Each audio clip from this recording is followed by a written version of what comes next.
10 days of mourning for the Queen and all of that. But, you know, again, I just really want to come back to some of the things that I said earlier on. That while, you know, I agree that, you know, it's the 20th day of July, of September, and that we probably, you know, saw the death, the burial of the Queen and so on. But the thing that really kind of touched me was the whole question of the Queen. And I was sending 3 people up there, 3 people to represent the delegates and so on up there, like Ernest Hilaire. And I wondered why maybe somebody like Alva Baptiste didn't go there. And, you know, and even, I would even agree to that. You know, the Governor General, it's okay, it's in order that the Governor General would go there and so on. But to really look at the situation and see Ernest Hilaire up there, well, I don't know, because it is controversial, and you know that, you know, the whole question of, you know, VAT and paying VAT and the whole Rover Gate and so on. Why he is the one who had to go up in England, I don't know.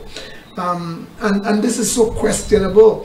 And to me, you know, that we are trying to come out of the CCJ, the Privy Council, and we want to erase some of the colonial footsteps and footprints and so on.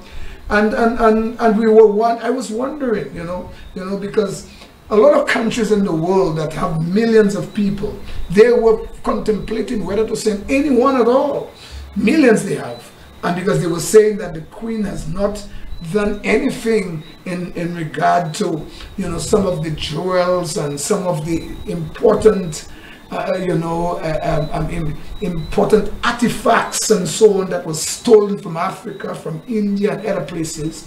She just voila in the givings, and she never really, you know, give back these you know, these important things and valuable things of jewelry and other things from Africa and so on. She didn't give up and so on, and she enjoyed them, and she palaved and you know, and rallied and so on with these things. And these countries were contemplating whether to send anyone at all. But we in St. Lucia, we sent 3 people up there. In fact, we had 3, even if they say Mr. Severin was already up there. But, you know, 2 others went there, and it's the governor, the acting governor general. And I'm not sure if he's the governor general or acting governor general. I haven't heard anything that sworn him in as the governor general. So apparently I still have to consider that he is the acting governor general. And why not, if not after the governor general, the prime minister, or probably you know, the Minister of Foreign Affairs, maybe you know, Alva Baptiste. But you know, he have thrown Alva under the bus, and that has happened, and I'm sure you all understand that circumstance with Hilaire thrown him there. He's the deputy prime minister. He's also deputy political leader of the Labour Party. So Alva, you must be somewhere in the Republic of La Bowie, you know, doing mischief and whatever to other people you don't like. You don't want them to have certain kind of business because of your relationship with people and other people in that regard. I also have a situation that I need to talk about with the question of the pass-through mechanism, and I wanted to say something that I have here, and in regard to the pass-through mechanism, which is also a system, a system that is established also in Grenada, and it says here that you know, that I'm gonna put my glasses to really look at that thing good and so on. Let me just make sure I have this thing proper so that you all can understand what I'm trying to say there and what I'm putting there together. Yeah, and it says there, On the basis of the new prices in Grenada from Monday, September 18th, where the market pass-through system is being implemented without all this political interference, as is the case here, there will be a price difference of over $5 compared to St. Lucia. In all of this, everyone has, well, understanding and suddenly know that St. Lucia does not produce petroleum products. Despite falling global prices, we have heard no convenient statement by shepherds like Alison Jean, by Jean-Marie expressing concern for the plight of bus drivers and the driving public, etc.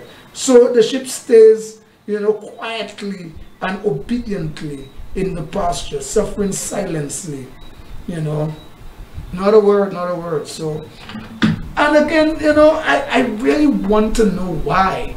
Why do we have a pass-through mechanism that is not being used properly? While on the international market, the cost of crude oil is going down, and in that case, petroleum products are going down. Meanwhile, in St. Lucia, they're either going up or they remain the same. Is the Prime Minister of St. Lucia using his own discretion, which is not really a discretion in the interest of the poor and the needy and the consuming public, especially the majority of them? Because if you notice what happened in recent times is that the Prime Minister have been showing us that the 100-pound cylinder of petrol, the cooking gas have been going down little by little. And guess what? This is what not the majority of St. Lucian use. This is what maybe the minority of us use. Those who could afford does use that one, that cylinder tank, the 100-pound cylinder. And he has been bringing that one down. But the 20 and 22-pound cylinder has remained steadily the same price all the time. Kerosene is even going up. Could you imagine that? I don't know why is that the case. But Mr. Honorable Philip J. Pierre, you are not doing us a service. And there are, to really give you a full picture of how people see what is going on in St. Lucia, a few new acronyms have been placed here. So the Labour Party said they are putting people first. Well, there's a new acronym in PMF. PMF.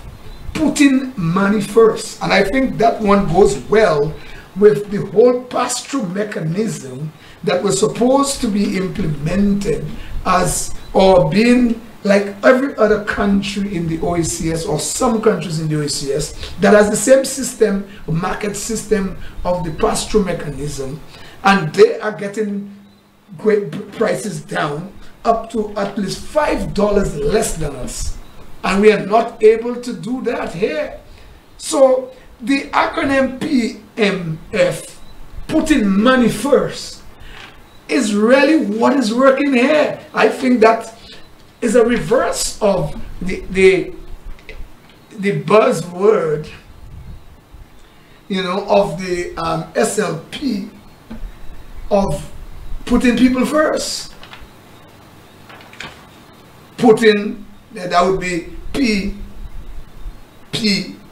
putting people first, but no, they are putting money first. And then we're not hearing from Jean-Marie. Jean-Marie, a good friend of Honorable Philip J. Pierre. I think that's where he normally goes and have his, lunch by the Jean-Marie people. They are his friends. And it seems to me that will bring the other acronym here again in place. And the other acronym in place now is MFFF, and that is more friends, more family, and more foreigners. So the M just come there, the FFF they used to use for Shastni. Someone has find it very creative to say is an MFFF. Put in family, put in friends, and put in money first. So MFF, put in family, friends, and family first. Or if you want to say, put in friends, family, and foreigners. No, I think I used it wrong. More is supposed to be MFFF. More friends, family, and foreigners. More. Yeah, it's just more of that. More of that. So what they were saying about Shas, but now it's more of it that is happening now. And that is it. More family, more foreigners, and more friends. And that is it, yeah. I think there is another acronym that I've been hearing about these days, and it seems to sound like I think they left the J in the same way as Joseph, but the P is Philip Joseph Petty. Petty, very much petty, because he seems to be telling the Liberites and them to tell the Flambeaus that they lost the last election. They lost, and they win, and we won, and you lost. They lost the election and so on, and that's he's encouraging the Labour Party supporters to say that to the Flambeaus. I don't know what's that going to mean. I don't know if that doesn't mean anything, And then he mentioned something which is very petty as well, that he was saying that people saying that they are not seeing the parliamentarians. They are not seeing the parliamentarians as they should have been seeing them. And he said, what you all expect to see them for? You just want to see Wayne, see Emma, and when you see Emma to say, I'm seeing Emma, I'm seeing you, I'm seeing Wayne, I'm seeing things. Because Wayne is in his ministry, in the Ministry of Foreign Affairs, the Prime Minister's office, doing a set of work. And I don't know what that work is. What work Wayne is doing there. Wayne has not been doing no work for nobody. He has not been heard even before the campaign of 2021, and nobody heard of him during the campaign. But somehow, I don't know, he happened to win the election. I don't even know how that happened. And then now he's in the Prime Minister's office, and no one now cannot see him as usual. And then the Prime Minister wants to say, well, you don't have to see him. You don't have to see him, you don't have to see nobody. They are working for you, and I wonder what they're working to do. I don't know what they're working doing, but they are working. They are working. And then they say now Virginia Albert Poyet, St. Lucia was at the bottom. She said St. Lucia was at the bottom of the ocean. Virginia Albert Poyet said that, the bottom of the ocean, and they managed to bring it up. People even said that how Shas can't speak Creole. Where Shastni? Y'all listen to Shastni. Do y'all know Shastni? Of course people know Shastni. Holland Shastni. He was the Prime Minister of St. Lucia. They know him. He said, y'all don't know Shas. And then he said, Shas can't speak Creole. But Pete, can you speak Creole? You have been on my show several times. You have not been able to speak Creole properly anyhow. In fact, the last time you were trying to mention the word flour in Creole and you couldn't say it. You wanted to say that you could make flour out of banana. Fig flour. But you couldn't say fig, first fig. You couldn't say first. You couldn't say first. You had to continue saying fig flour.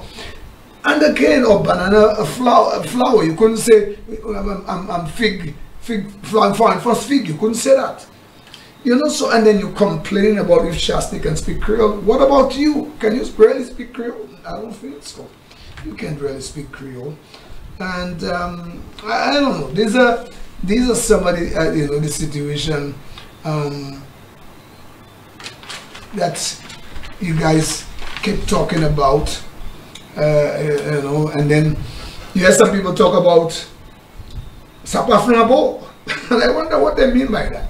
Sapa Flambeau, you expect Flambeau to be the same like how when John Compton was there? Obviously, Flambeau would change, and I agree with that.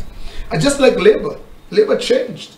In 1997, after the 1997 election, with Kenya Anthony and all the bright boys and guys who were all in red, and these guys who had all kind of doctorate and so on, Labour changed. It was new Labour. It was new Labour. All the old guys like Horatius Phillip, Julian Hunt, Oliver Scott Jr., Shocking Colors, Lawson Cauldron, and a whole heap of them disappear.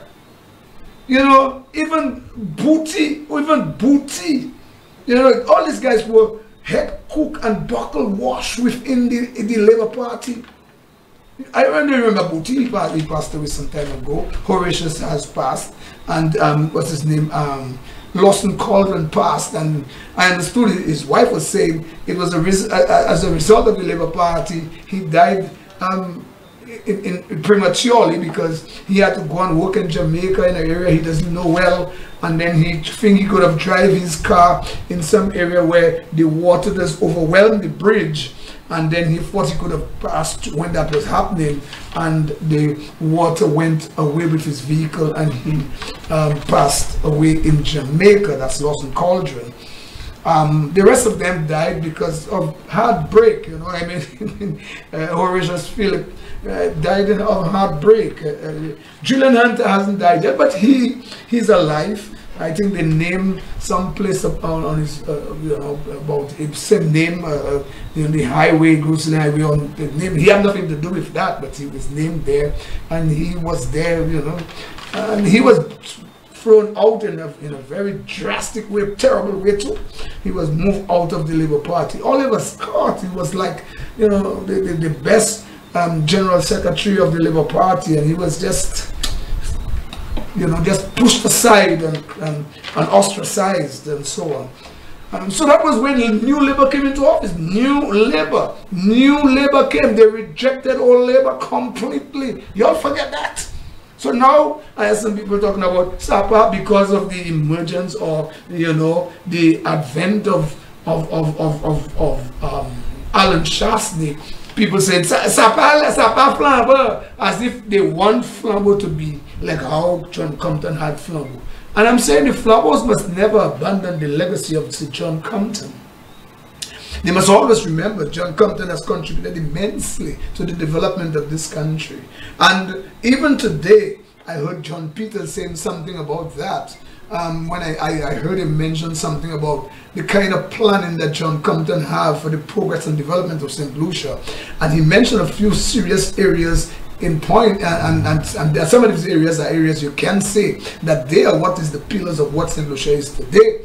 And this is, you know, like, you know, the Grossley Highway, you know, the Pigeon Island situation there, the Grossley changing that whole area there, you know, the Rodney Bay area and so on, you know, the dam and the Millennium Highway. Some of these things are, you know, the highlight of, and these things are what really have St. Lucia moving forward.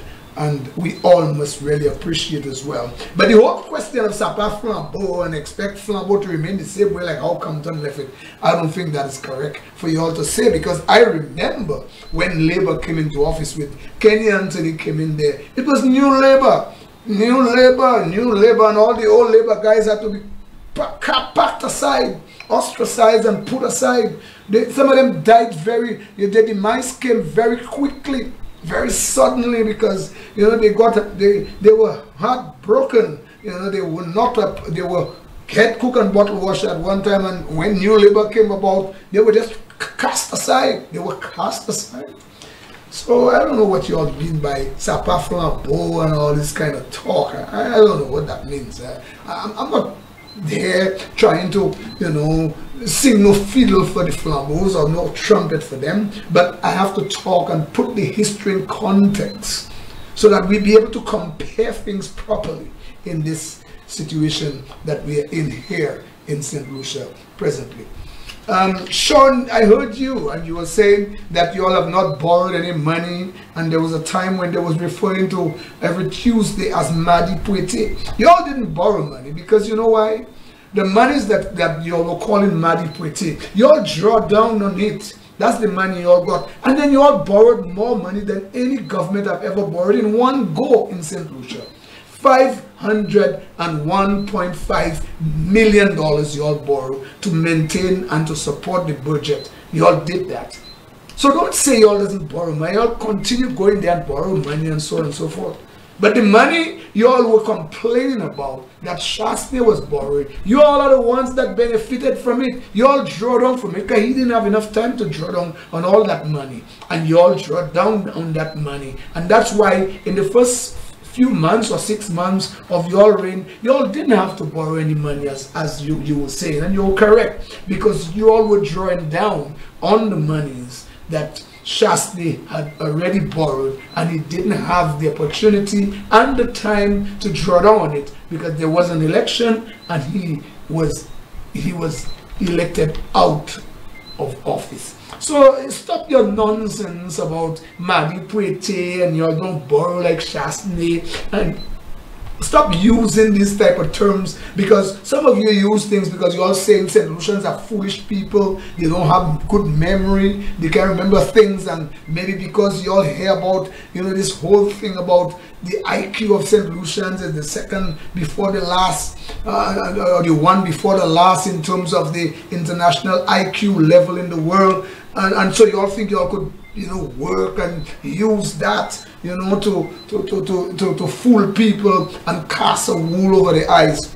Don't do that, my brethren, Sean. I don't think, you know, you are doing yourself excuse me, a good service by doing that.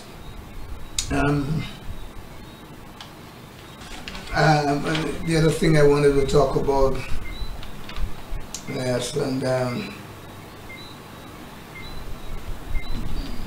there are a number of other things. There was something I wanted to talk about a while, and I'll say this was last with my preamble, and I have 2 clips I want to bring, and you'll get these clips. But you know, I didn't even know that, you know, the police were called, the leave were cancelled. Can you, Hila, you had the power to make that happen? Cancel police leave for Carnival. Those who did not have leave did not come to work and so on, but they are working for about 8 to 10 hours, and they will not work for any festival, but it's just, you know, like, well, you know, the moonlighting thing. You brought them police back out of vacation, and so that they could work extra hours, extra time, and so on. And those who didn't come to work because they were supposed to come to work, because there were no penalties for those who did not come to work, but changed their shift, and the penalty was changed their shift schedule. That means to say you were supposed to be at work as a police officer, but you did not come to work when you were supposed to come to work, because maybe you were not chosen to be part of this whole carnival thing, almost like moonlighting, so you get an extra money to come to work and so on, and they cancel your leave and so on. Those who were chosen, they came, and those who were supposed to work, they didn't come to work, and the only thing, there was no serious penalty for them for not coming to work apart from just change their shift and so on.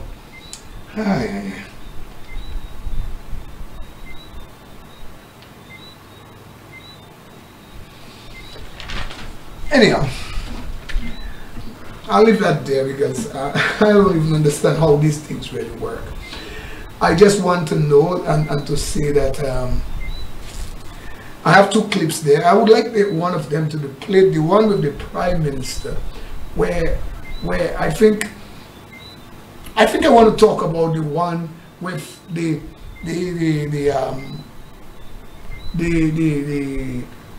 tourism situation, the situation with tourism and the increase in tourist arrivals and so on and so forth.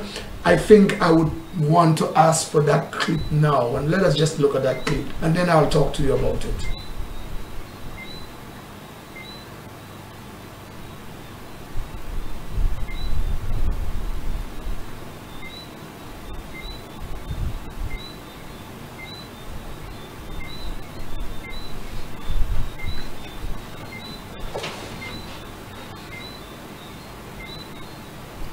I think we have that clip coming.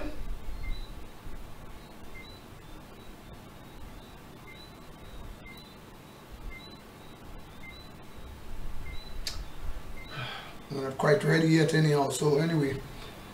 Whenever you get that clip, you could put it on, the clip with the tourism one, the one dealing with tourism arrivals, and I think I want to deal with that one first, because there are some things I think I need to talk pertaining to that particular clip with the present situation with tourism arrival in St. Lucia and how it has come up from since COVID, where we are now with that particular clip, and I want to really talk about that in a very nice way, and I'm sure Philip J. Pierre and the people who are in tourism now would be able to understand you know, the analogy and how I would analyze that whole thing with the present situation of tourism arrival in St. Lucia.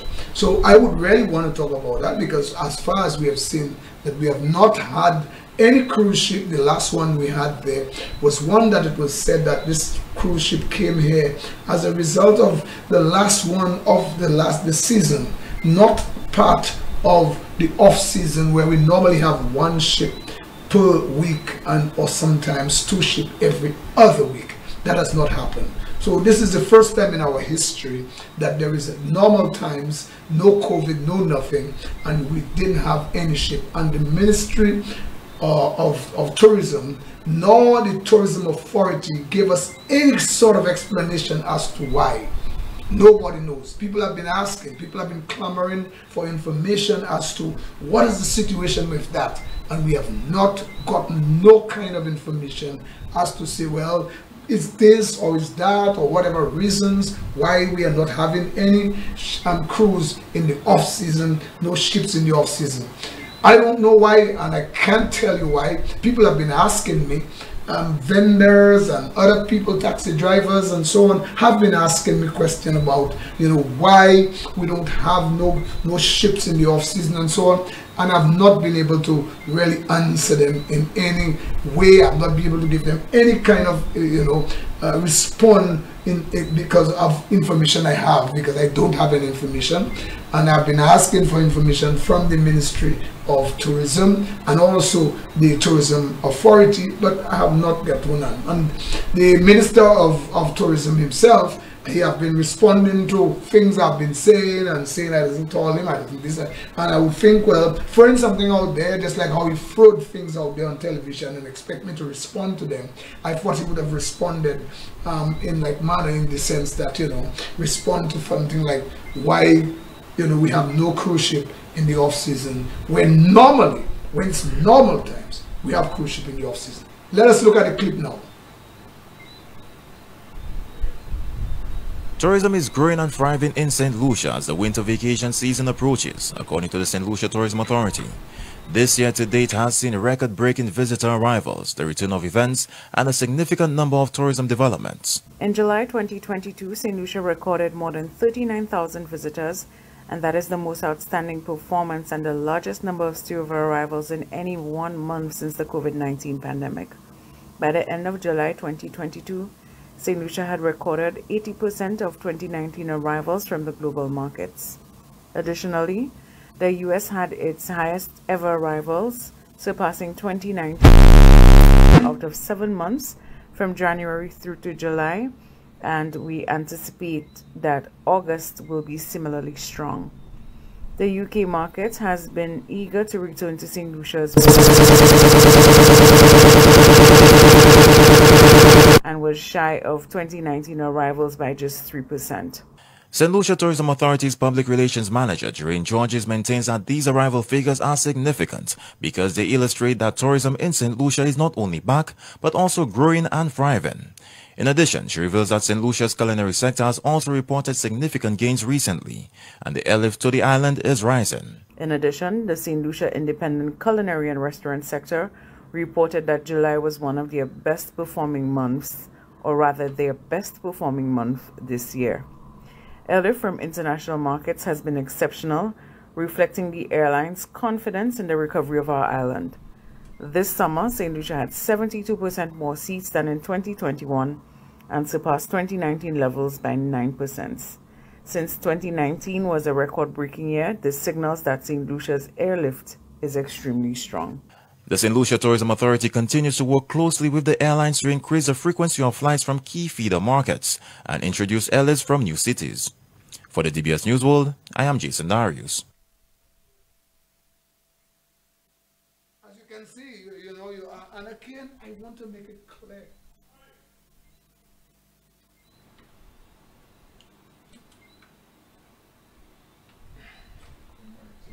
The mic, okay, it's on. Yeah. I want to make it abundantly clear that I remember well, very well, where the present Prime Minister of St. Lucia said to a journalist, I think it's Miss Simon they call her, Janica Simon. He said to Janica Simon that the only person who believed that tourism would ever come to what it was pre-COVID was Alan Chastity. He said that to Janica Simon. And he talked and he laughed.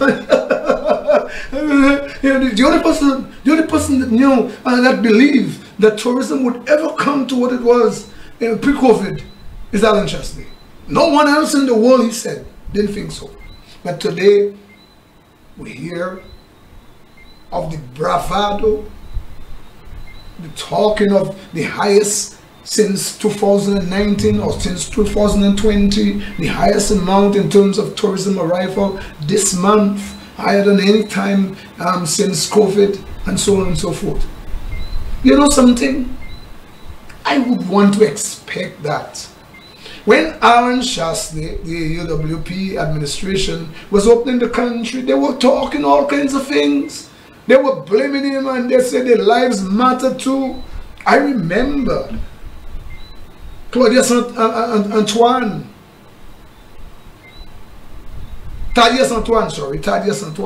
saying how his life matters, and they were bringing people from the epicenter of where the COVID was, and Canada, America, and England.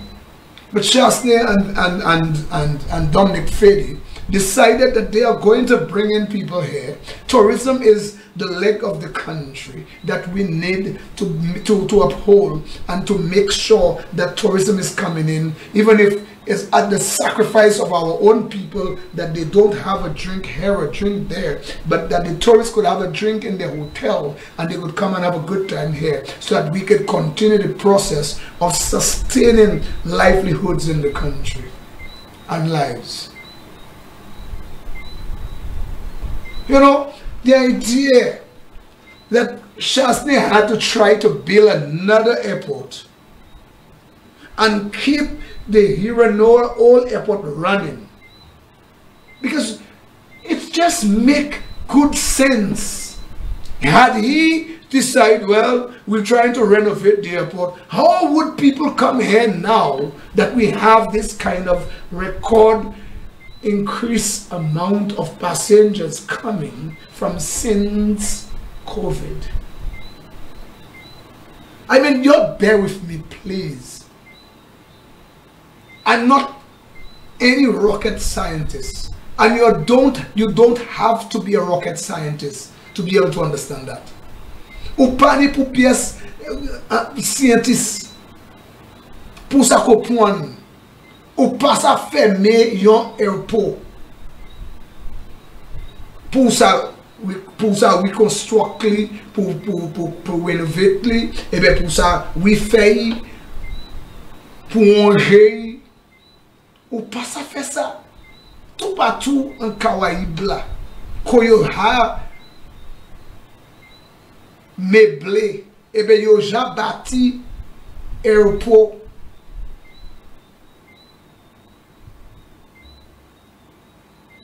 C'est airport ça là yo ja bâti ya. Yo teni pour bâti yo neuf, avec continuer ka servi vieux yo ja ni là.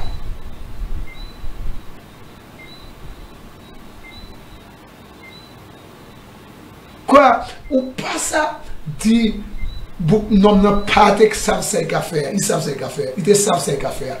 So Alan Chastney actually knew what he was doing when he said that you had to build another airport and continue letting the Hiranoa old airport continue. And that part here then, when you move people to the new airport that was constructed, you will use and renovate that one, fix it up to become something where you accommodate home porting, the home porting people that come in when they would fix up the port in Vieux Fort to accommodate cruise passengers, cruise ship. I mean, this is vision, believe it or not. I mean, maybe I think, and I said it some time ago, that you guys, the reason why you all keep mentioning Chastney like that is probably because you're jealous of him. And you're probably even jealous of Chastney because there is a complex that some people are suffering from in the Caribbean and in the rest of the world. The complex of inferiority and superiority. Some people think inferior about their complexion, and they believe that when you have a different complexion from the complexion they have, and the kind of Eurocentric kind of mentality we have, that we think, you know, that there are people who are better than us because they have a particular kind of complexion. So this is a superiority and inferiority complex we are suffering with. So you guys in that government there right now probably think Chastney is better than you all. So you're all jealous of him and his complexion. Could you imagine I have to say something like that here? I heard Josie sometime, and I was listening to Josie, Peter Josie, and I had problems with him, and I was like saying, but apparently Josie knew more than me. Josie knew what we were going into in trying to, and then I was disagreeing with him, talking about Kule Wayayay, and you know, maybe people would prefer to deal with Alan Chastney with his Kule Wayayay than to deal with Philip J. Pierre and so on, who you know, and so on. And then I thought, well, this was offensive, man. I couldn't deal with that. I was like, I was angry with Josie. But you know something? Josie probably knew something I didn't know, and a lot of us didn't know. And I'm not saying what he was saying was so correct, you know. I'm just saying he was saying these things because he knew something about Philip J. Pierre that just we all are getting to realize now, that he's so petty, he's so thin-skinned, he's so without proper, you know, language. He can't speak properly, he can't talk anything that makes sense at no time. And probably Josie knew all of that. And he knew probably we would be in a lot of problems with the international world, having someone like that who cannot, you know, who has no sense of common sense. And you know, common sense is a simple thing, just common sense. It's not a high kind of level of intelligence and knowledge and wisdom, just common sense. And it seems that he doesn't have a sense of common sense. So I think these guys here right now in the Labour Party is in this new administration, where you call this administration in government now, maybe they're jealous of Alan Chastney because of his complexion. And I have to say that because, you know why I have to say that? Because some of the things that Alan have been doing is something I think some of them were good. Some of them I have questions underneath. But I personally have these questions. I personally have questions what Josie was saying. But today, when you see that the increase in tourism arrival, the increase in tourism coming through our airport, and it's as a result of Alan saying we need to build a new airport and keep Hiranoa running, that was a good idea. We had a situation where we were doing, where we had and Zing Bank from China, from Taiwan was financing, the whole question of the airport, $45 head tax and so on, and 5 years moratorium, and then another 15 years to complete payment and so on, and then at the end of the day is our airport, is ours, is a national asset. We cannot just give that to people to control, for them to make any amount of money they want in 30 years and so on.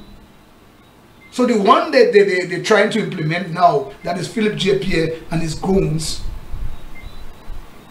is more money, that $25 more than what Shasta and them, implemented, were trying to implement. And more years on it too. 40 years. $60 head tax, and it still wouldn't be in our hands. It would be in the hands of these people. For 40 years they're making all their money. A national asset. You don't just give up your national asset just like that to people you don't even know, some strangers. We refuse to want to give people the opportunity to do things, locals. So it's more foreigners thing we're dealing with, more for. That's why the persons have these new acronyms, More FFF, that is more foreigners, more friends, and more family. That's why the person crying these things there. They're not helping locals. So I agree, and I'm happy. The numbers are climbing, more people are coming, but we must put this thing into context. It's as a result of the efforts and the policies put in place by the former administration. I want you all to get that one right. The other one is St. Jude. The St. Jude situation. And, we really want to, let's take this and put this in context. Let's hear the Prime Minister in all of that with the St. Jude situation. So let's put that clip here about St. Jude and see where the Prime Minister wants to go with the St. Jude. We have the trying to reposition and complete St. Jude and start doing the dealing with St. Jude. When the SLP administration took office in 2021, a committee was appointed to review the status of the St. Jude Hospital. The committee consisted of professionals, architects, engineers, and medical professionals who would advise the Cabinet of Ministers on the way forward. According to Prime Minister Philip J. Pierre, the committee recommended that construction should continue on the original building. The Prime Minister says external works at the site will recommence in... That we should continue construction on the original St. Jude's. And I'm pleased to tell you that construction work on the original St. Jude's will commence in... When the SLP administration took office in 2021, a committee was appointed to review the status of the St. Jude Hospital. The committee consisted of professionals, architects, engineers, and medical professionals who would advise the Cabinet of Ministers on the way forward. According to Prime Minister Philip J. Pierre, the committee recommended that construction should continue on the original building. The Prime Minister says external works at the site will recommence in November. And the committee advised that we should continue construction on the original St. Jude's. And I'm pleased to tell you that construction work on the original St. Jude's will commence in November this year. The first phase of the construction would be the fencing of the original site and exterior works. So the exterior works are going to commence, fencing, and the exterior works are going to commence in November, and full construction of the remaining buildings will continue in the new year. So I'm sure this is a relief to the people of SaintLucia and the people of the South that construction work or reconstruction work on the original St. Jude site is going to begin in November this year. Prime Minister Pierre notes Phase 1 will consist of works such as fencing the original site and other exterior works. According to reports, in 2016, the original St. Jude Hospital project, which was 80% completed, was halted by the UWP administration. However, 3 years later, another building was constructed, which was at 40% completion at the time of the last general elections. Prime Minister Pierre has not revealed the cost of the stipulated works in November or for completing the original St. Jude building. However, he says that based on the report by the committee, it was more prudent to return to the original building. You have a costing for this? We are in the process. As I said, I only want to comment when I get from the experts. Right now, the costing is at the Ministry of Infrastructure. Until they verify it, I'm not going to say anything about it. The report was that it was folly to continue work on the new building, which was only 30% completed, and over $100 million had been spent, and it was only 30% completed, and it would be all, if it had been completed, it would only be one floor. So it didn't make any sense to have a hospital on one floor and construction works going on the other floor. Prime Minister Pierre reveals that at some point the committee's findings will be made public, as the SLP administration plans to have a healthy debate on the St. Jude reconstruction project. The reconstruction news comes right after the 13th anniversary of the September 9, 2009 St. Jude fire. For the DBS News World, I am Jason Darius.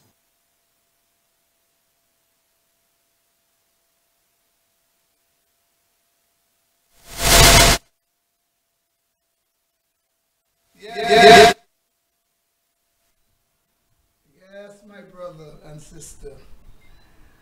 He said it's going to be he's sure it's going to be a relief to St. Lucians hearing the news that construction of a fence would start in November and through December, and then the construction of the other areas of the building would continue or will start in January in the new year. What relief is that? I mean, okay, he said 30%. We saw two structures there. Which one of them is the old structure and which one of them is the new set of structures? I don't know.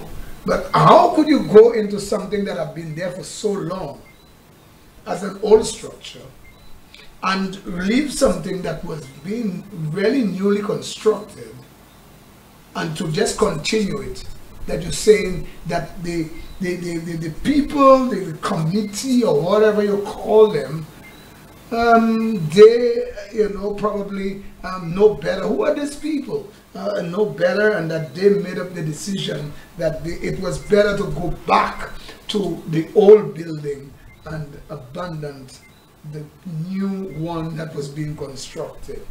And the other thing is that you are giving information, Mr. Prime Minister, but you don't have information. I just don't understand why you decide to expose yourself in that way. Why would you want to come and give information, but you don't have information to give?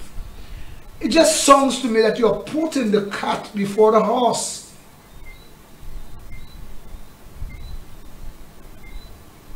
Because the horse have to be in front, not the cart. But you're telling me now, you're coming to talk about St. Jude, you have journalists, you're giving information, you're starting work, but you cannot say how much it's going to cost. Just all you're going to do is do the fencing. You mean to tell me there's fencing that you know that is going to happen? Don't you know the cost of the fencing? No, you don't. You let the experts do all the work. Why are you coming and talk about something that has not been properly ventilated or properly... Come celebrate St. Vincent's independence. Join us for properly. How is that? You have not been able to do that. How are you coming to give information that you don't have? I mean, I have a serious problem with that. What's the cost of the fence? You don't know. Well, you let the experts, and when the experts do the work in the Ministry of Infrastructure, why are you coming out and giving information you don't have? I mean, Honorable Philip J. Pierre, you just sometimes, a good supporter of yours told me that sometimes you should say, you don't have information yet, and you're waiting for the expert to give you information before you could talk about all these things you talk about. Because everything you said there, as if you know, but yet still you don't know. As far as they say, it's better for you to continue with, because of what? Because what? The old structure, you don't have to knock down no buildings, you have to knock down nothing. Everything just continue the old thing that was there. So all the wear and tear, all the exposed to the elements and the rain and the sun and everything else, the sun, the sea blast and all the other things that may cause, you know, damage to that structure there. You are saying that it's okay. All we have to do is to continue on it and continue plastering here, plaster there, and do all the things because it was 80% complete. So the 20% completion is just let's go ahead with works to complete it in 80%. We dare to see what is going to come out of that, Honorable Philip J. Pierre. You don't have a course, but you go into the old building, and there is no serious reason why we go into the old building, just because 80% of it was, you say, was completed, but we could see some old buildings there, and the other one was only 40%. But it's the idea of the new one, and the whole idea and infrastructure and whatever was planned for the old one. What, you know, is it fortified? Is it a building that, you know, that has not haven't been in terms of compromised, has not been compromised, the infrastructure has not been compromised, the structures have not been compromised, you know, there has not been no wear and tear of the structure, the elements has not played no major role on it and all these things. So you're telling us wait for the report of whosoever these people, these committees and so on, these people who are to examine this thing will do that, and that's how we're going to know. So you know what you should do, Honorable Philip J. Pierre? You should just wait to get all the information. So when you have this sort of press conference, we all would know all the information because you have it in front of you. Don't give us no piecemeal thing, little piece here, little piece there. Well, the structure, you know, what we'll do first is the fencing, and well, how much for the fencing? I don't know how much for the... You sound like Richard Frederick. Richard Frederick said he's going to build a condo in cul-de-sac, you know, the cul-de-sac area, and he's going to build it there, and they're going to be 1 bedroom, 2 bedroom, and 3 bedroom apartments there in this condo, and they will each cost $100 and something thousand, 100 and something, and they all will be completed. These condos, that condo in fact will be completed in this financial year. That means the year when you set up your budget and everything to the next year when the budget will be called. Now nothing has started there so far, and I'm understanding now the environmental impact assessment has not been done, the feasibility study has not been done, flood mitigation assessment and so on has not been done. But then, and all these assessments and this mitigation assessment and flood and so on, environmental impact assessment and so on, all these things has not been done, and them things must be done. And when they're done, sorry, they probably may cost us, may take us in fact like 3 months or so, or, you know, roughly, just put it 3 months roughly, each one of them, in terms of going and do this assessment and so on. And then someone else have to go somewhere else and look at them and come out with, you know, what the effects of the investigations on them will become, or the outcome will be, before anything have to start there. So roughly we're looking at something like between 6 to 9 months of all that thing. And you know, the ministries and the government bureaucratic system, how it works, you know, a lot of slowness and a lot of taking time to make things happen and so on. But Richard Frederick said this thing it would happen in this financial year. Now talking about Richard Frederick and so on, you know, the lady who was here, Pearl, who I think a tree fell on her house, and she talked to Fredo, Honorable Minister of Housing, and he said to her that that's not his area. That means that's not his area in terms of the constituency. But it is his area according to his portfolio, because he is the Minister of Housing. And the Minister of Finance, Honorable Philip J. Pierre, said to the lady he cannot help her directly in trying to construct a place for her, but he's going to help her with trying to get a place to have some kind of country and western dance to raise funds.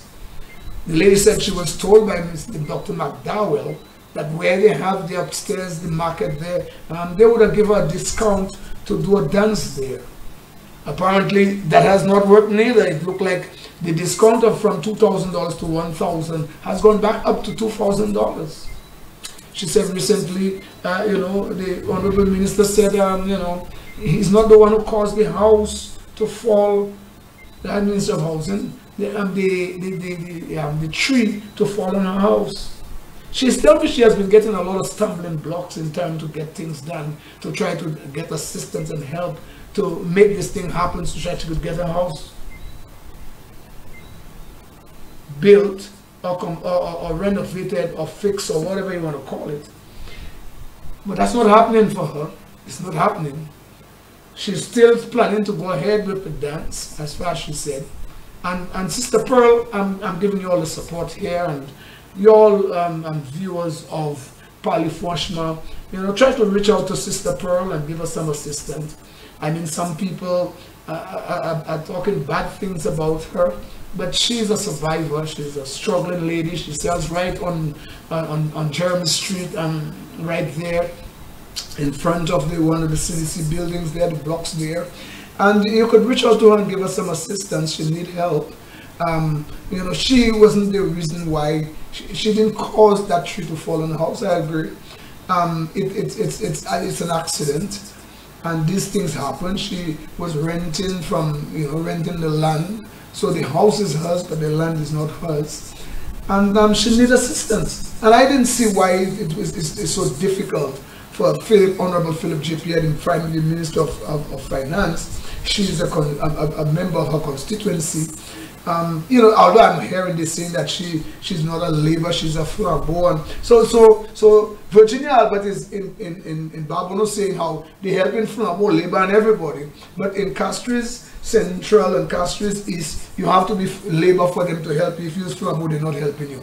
I mean, Virginia, you could see, the double standard in your party. If you say that you giving hampers to flambeaus and they are surprised that they never get that kind of big hamper from Ezekiel, a little plastic bag Ezekiel giving them, and you giving them a big hamper, a big bag full of things. But in Castries now, Pearl is getting a hard time getting assistance because she's now accused of being a flambeau. Well, Virginia Albert, you should be the Prime Minister of SaintLucia. You should be the Minister of Housing. You should be the Minister of Finance. At least I think SaintLucia would run good. If you're in Barbados are doing all this nice work, giving everybody flambeaus or labors, you just across the board you're helping people, according to you. If that is the case, I don't know. That's what you said. But according to you, you're not in the same party with Richard Frederick and Philip J. Pierre. So I don't know. But and again, Philip, Richard Frederick, Philip, you gave him $10 million to renovate and to assist people with housing and so on, build houses for people, assist people with renovating, retrofitting, fixing their houses and so on. And I think that shouldn't be where they are. They could be on squatting land or whatever. As long as they need assistance, give them.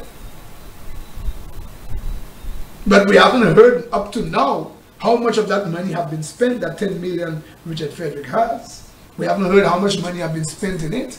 We haven't heard how much money is left back in it. We haven't heard some of the huts that he built, how many of them he have actually built so far. The huts that, didn't have the kind of, proper housing standard that he deserved to give people in SaintLucia. So, Honorable Philip J. Pierre, I don't know why you should be coming out and talking about things like that, and you don't have information, but you want to give information. Just the fence, you don't even know how much it costs to build a fence around the place, to fence the place and to make sure that, outside interference and people, that you do your construction properly. You don't know the cost of the fence. You don't know the cost of how much it will cost you to complete, because you're going to start work soon. If you're going to start work in January, you mean all now, so you don't know real works will start somewhere around January, and you don't know how much that's going to cost, and you're the Minister of Finance? So the Minister of Infrastructure told you that will happen, and you just decide to go on hearsay. you're just like everybody else. I mean, everybody in St. Lucia like Roro, Roro and Hesse and Yodi, Metan Yodi, Paul Bola Plus, Paul Bolawi, Paul Kabawi. You mean you're actually going with these things too? And you don't really get in the information properly so that you could come and give us proper information as the Minister of Finance and the Prime Minister of St. Lucia, that you have credible, qualified, well-researched and serious information about costs and how works are going to start, when it's going to start exactly. Imagine you mentioned a particular month, you didn't mention what date. I didn't have a date. I don't know if I missed that. If I missed the date, forgive me. But to me, I didn't hear a date. I didn't hear a date. I didn't hear a date at all, and that was dangerous. What I'm going to do now is to ask people who want to call the show, or who wants to take part into the show. The numbers are 489-4781. Those who want to partake in the show, who wants to call us here, who wants to discuss some of the issues that really we have touched on tonight, and you want to give us a call here, send a message. I think we are also on Facebook. We're streaming live on Facebook, Caribbean Hits FM. We are on 92.1 in the south, in the north, and 91.1 in the south. We are on radio as well.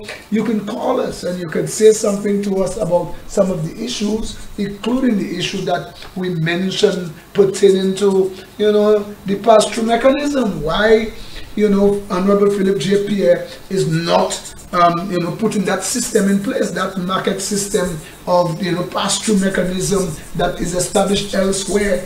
And Grenada have been bringing prices down using the pass-through mechanism, market pass-through mechanism or pass-through system. Why in St. Lucia are we not experiencing a lower cost in the cost of fuel and so on and so forth, and the fuel products in St. Lucia? Why the cost of the 20 pound and 22 pound cylinder remains the same? Why kerosene is going up and diesel and all them things there continue either going up or remaining static? The prices are not going down. Why is that? And why are the people that used to talk on behalf of the little people, bus drivers and commuters and so on, why they are silenced too? Like, Mr. Shamari, why you are so silenced? Why Catherine Seeley, why she's so silent about all the things that are happening in her these days? She's not even talking. In fact, she's defending what is going on against the citizenry of this country. Where is Jean? Where are these people? And I would really like to know. Where are they now? Where are they now? I remember that put me and bring me to the song. What his name mentioned. Sung about some time ago. Where are they now? And we don't know. We don't know where are they now. We just don't know. And so Alison, Jean-Marie and so on, those who are talking on behalf, and now people are talking about new acronym and so on. You all said Sapaflabo, because Shasne is there, Sapaflabo, and so on. But we remember the time of New Labour, and when Kenny Anthony just came in, New Labour, and everybody was red, and everybody had some doctorate in that government, and the old Labour people, Mauritius Philip and Julian Hunt and Lawson Cauldron and Booty and all these guys. These guys were ostracized and cast aside, man, and pushed her aside and make way for New Labour. New Labour. And now you're talking about Sapa Flop. As you expect Flop to be the same. Labour could be New Labour, and so it's okay. And all of a sudden now, everybody understands. Well, we doesn't produce gas. We don't have, we don't have no factory here, or we don't have no drill. We're not drilling for oil and so on. Everybody understands now. It seems to me this is an understanding country now. Everybody understands it. So when Flop was there, you all didn't understand. When Alan Shastner was running this country in COVID time, the worst time in our history for anybody to be a prime minister in St. Lucia was during the time of COVID. But Philip, take it away from that man. Philip grabbed it. These are the things Philip just grabbed, Philip grabbed that from Shastner hand quickly, man. And then he said, the worst time to run St. Lucia is now. Philip said that. Now everything is open. People are working. So businesses that wasn't selling, now they're selling. So obviously sales will increase. That's not you that did that, Philip. You said tourism will never come back. Like it's only Shastner think tourism will come back to what it was pre-COVID. Now tourism, I think you're gloating at it. It's you that causing you. They're signing document. The same hotel, the Hyatt in Swazi, you all did all the way start to stop it and not make it happen and so on. Go down there and demonstrate. Now you're there signing document. You're on Hilaire. Cabot was the biggest sinner. One young guy, I think it was, wrote an article to the Canadian government and so on, published it in Canadian newspaper that how Cabot was stealing our money, taking pensioners' money and all them things there. Now you're all in bed with Cabot. Cabot is good, Cabot. There's no lovely and better, agency than Cabot. What is going on? Cabot is good today. So these are some of the things I really want to, you could talk, call me, let's comment, let's talk about it. Let's look at things in this kind of perspective, the right perspective. Let us analyze things. Let us do the analogy of the things that are surrounding us, that are going on around us, the things that happened before. Make the comparison properly. Because if you want to compare things, compare it with times when we didn't have COVID. But if you're trying to put it between COVID time and now, obviously, if you went to rock bottom, obviously anything you could do now from then, when there is no COVID, no crisis and so on, is go up. So business, of course, will people start to work, places opening, people who are not working starting to work. So obviously, more people will have money and they will buy more. So obviously, sales will increase. Of course, that is just obvious. If you never closed the airport to try to build a new airport and you didn't close the old one, obviously tourists will continue coming. They were coming already and they will continue coming. There is no obstruction of the present airport situation. They will come. But we should continue building the airport and build it on the no PPP pap show. Build it on a situation where we are not giving our national asset to no one, no people that we don't know. All of a sudden these days, we're just bringing a lot of people into the system. We're bringing people in. We're just bringing people from anywhere. As if we're bringing people in for later on that problems we have, problems some people in the government may have. They want to find someone or people to cover it up. They bring in, as if the system doesn't have people that are competent, that knows the work, the experience within the public sector, the private sector, and the public sector and the civil servant sector. As if the people who are there, they don't know what they're doing. They have been doing this work for all the time. Why do you have to bring new people? Are you trying to bring these new people to cover your wrongdoings or problems that you have with whatever situation it may be? That you have problems, and there are a number of problems there with people who have questionable character and so on. Are you trying to bring in people to cover these things up? To see if you could find ways to bury it in the sun? Why not promote people who are there within the system who already know the work and don't bring in new people who doesn't know nothing about this work?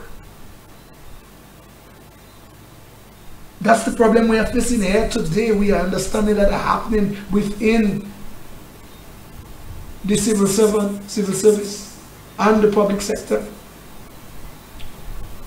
So you have to call me here, 489-4781. It's a WhatsApp call as well. You could call me direct if you're online, or you could also call it WhatsApp as well, or send a WhatsApp message or voice note. Well, sometimes you have to be careful with the voice note. You have to know what you're putting on these voice notes. I don't know what some of these voice notes have. We have one there, but I don't know. Oh no, that's not now. That's not now. So we cannot play that. That was since Wednesday. No, not now. So we have to leave that alone.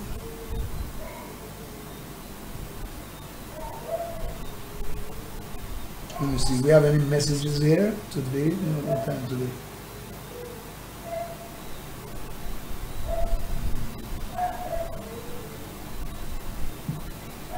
Yeah, we have some things there today, but I don't know. I'm not sure what they are, so I don't know what to do with them. I would have to look and see what they're saying properly and things of that sort. So we'll just have to leave that.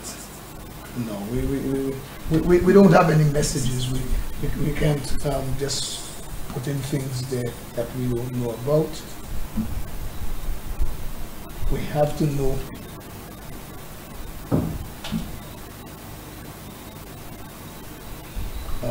Today, that's what time. And I have a voice note there. I'm not sure. Oh, that's PM.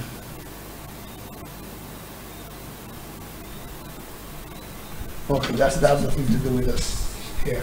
So okay, well, we are waiting some of your calls, and if you, our time is getting off now. We're getting off the time is running out, and time flies when you're trying to get something done and you're trying to get things going.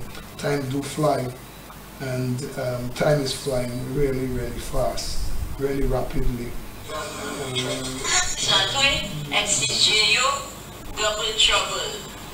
Well, we're trying to get some information for you, but it's so impossible to get anything going there. What we'll do is to continue just highlighting some of the issues that we have spoken about here. We have done what we can do. We have said what we ought to say. There are a number of issues that are affecting the country in terms of crime, and as you know, the situation of crime has not really bringing any kind of way of trying to solve crime in the country.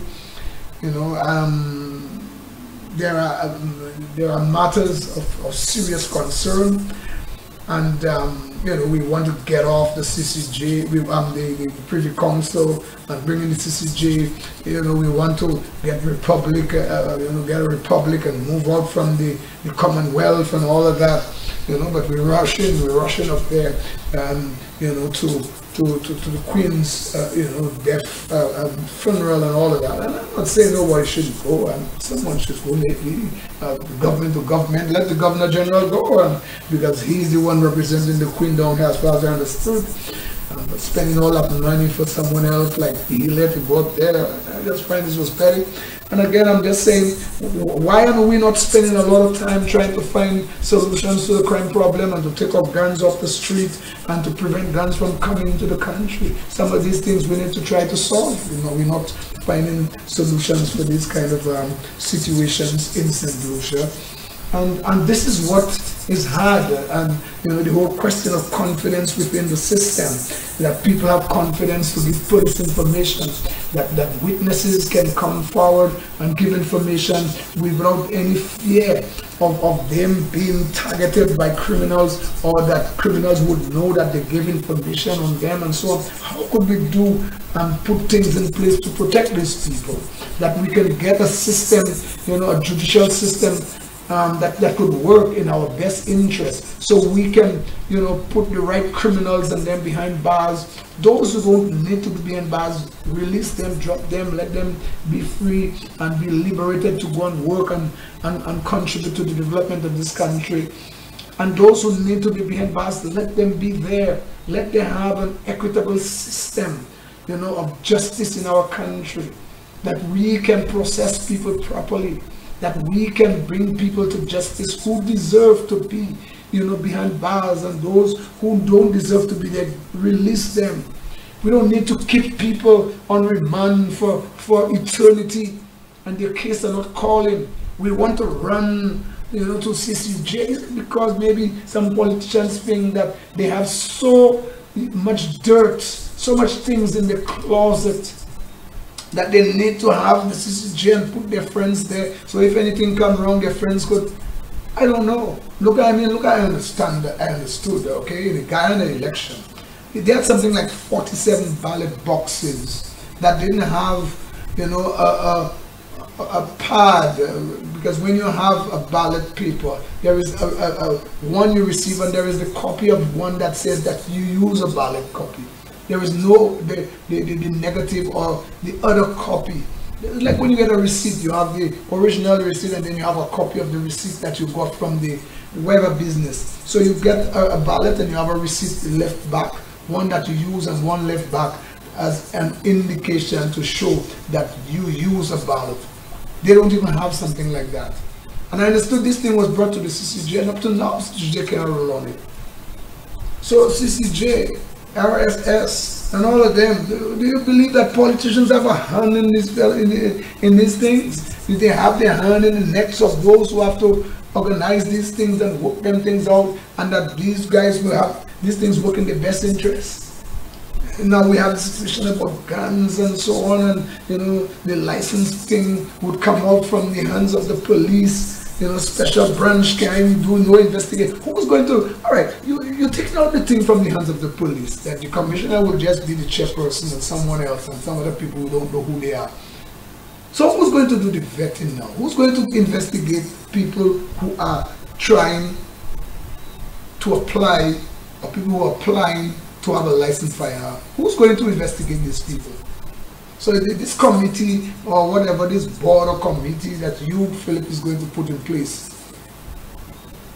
they are going to set up now another committee, and that other committee would involve what, police officers, so that these people outside of the special branch now, there would be another set of police officers or another set of investigators. You bring them from abroad or something to go and start to vet and investigate the people that has to get a licensed firearm, or a license to have in their possession a firearm.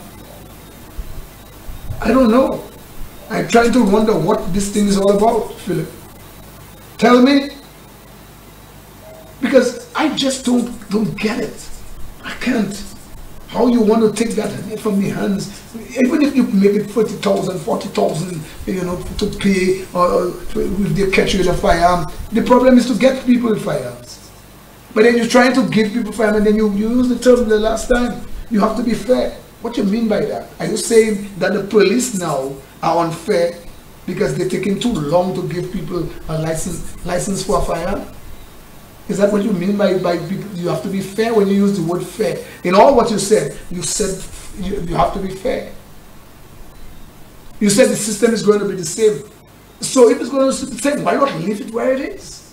So why take it off there and then say to all of us that you have to be fair? Fair in what way?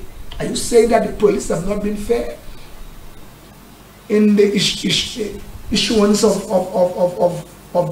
license for people to have a firearm in their possession, legally? I don't know what you mean, Philip, but you just don't mean good to us. It's just like putting money first. That's why you see you're not bringing down the prices on fuel products. Prices are going down, so you're putting money first. Everything you're doing seems to be putting money first. So the more firearms you give license, more people have to pay a license. So you want to give more, and then putting money first. With the passport thing, you put in money first. $250 for, and then later when people give you pressure, you say, well, those who had applied before whatever time, they won't have to pay the $250, but you still, the $250 will be paid. Our money that was spent to do these things, and now you're telling us because you spend money to improve a system first, we must pay more. So you're in business for profit. You're operating like the private sector. You understand what I mean? You're operating just like the private sector. Everything, just because you do something to improve something first, you have to pay more. So you're taking our own money and you're subsidizing the fuel thing, as if it's something you're doing for us, as if you are doing something for us. You're taking your money, you, Richard Frederick, Hile, and King and all you're taking money from your pocket and subsidizing gas for us.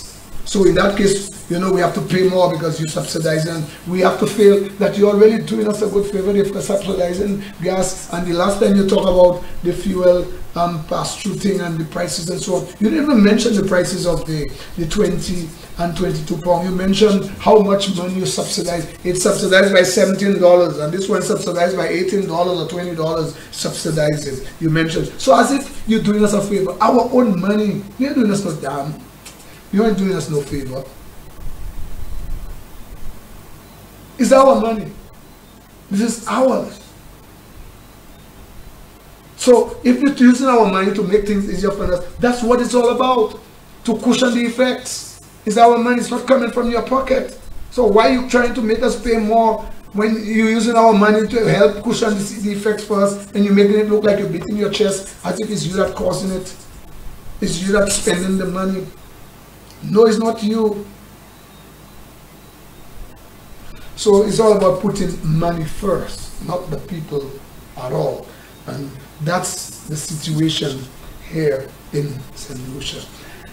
I just have to say to you people out there, we didn't get any call, but I'm hoping that you were there listening. And many of you have told me that you have been listening. You have been listening. And I appreciate you guys out there who have been listening to me, both on radio, and if you all can get it on the streaming live on Facebook, Caribbean Hits FM on Facebook, and also on simulcast. I think it's a simulcast, and it's on 92.1 FM in the north and 91.1 FM in the south. This has been really a very nice show for me in terms of what was discussed here, in terms of the clips we played and the things we discussed here. Generally, I think it was a really wonderful show.